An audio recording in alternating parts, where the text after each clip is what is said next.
নমস্কাৰ ৰাইজ, মই ৰিয়াশ্ৰী হাজৰিকা। বহুদিন মিনি ব্লগ দিয়া নাই, বহুদিন মানে মাজতে এটা দিন দুটা দিন স্কিপ হৈ গ'ল। তাকে ভাবিলোঁ নাই আজি মিনি ব্লগ বনাবই লাগিব মই, নহ'লে নহ'ব। তাকে আজি যিহেতু টিউজডে হয়, মায়ে ফল মূল আনি থৈছিলে, ফল মূলখিনি ধুনীয়াকৈ কাটি ল'লোঁ। আপেল, নাচপতি আৰু ডালিম, আৰু তাতে মই মিঠা দৈ অলপো দি দিছোঁ। আপোনালোকে আগৰ মোৰ ভিডিঅ'বিলাক চালে গম পাব, মই ফ্ৰুট চালাড বনোৱা ভিডিঅ' দি থৈছোঁ। তাকে খাই ল'লোঁ, বহুত বেছি টেষ্টি। আৰু মায়ে গাখীৰো আনিছিলে বাৰু, গাখীৰ গধূলিকৈহে খাম। আৰু জানেই নহয়, মই শাক পাচলি বাকলি হওক, ফল মূলৰ বাকলি হওক পেলাই নিদিওঁ, এনেকৈ ফুলৰ টাবতে দি দিওঁ সাৰ হ'বলৈ, পানীৰ সৈতে দি দিছোঁ বাৰু আজি।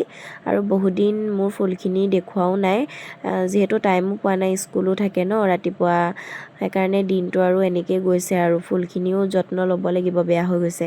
তাকে গধূলি সময়ত মই মৌমানিক লৈ এনেই আমি ৰাস্তালৈ ওলাই গ'লোঁ, তাইক লৈ ফুৰিবলৈ।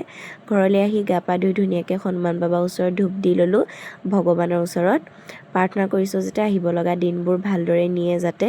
তাৰপাছতে মই সোনকালে ভাতটো খাই ল'লোঁ। মই আজিকালি 8টা বজাৰ আগতে ভাত খাওঁ, যিমান পাৰোঁ খাবলৈ ট্ৰাই কৰোঁ 8টা বজাৰ আগত, কেতিয়াবা নহয় আৰু।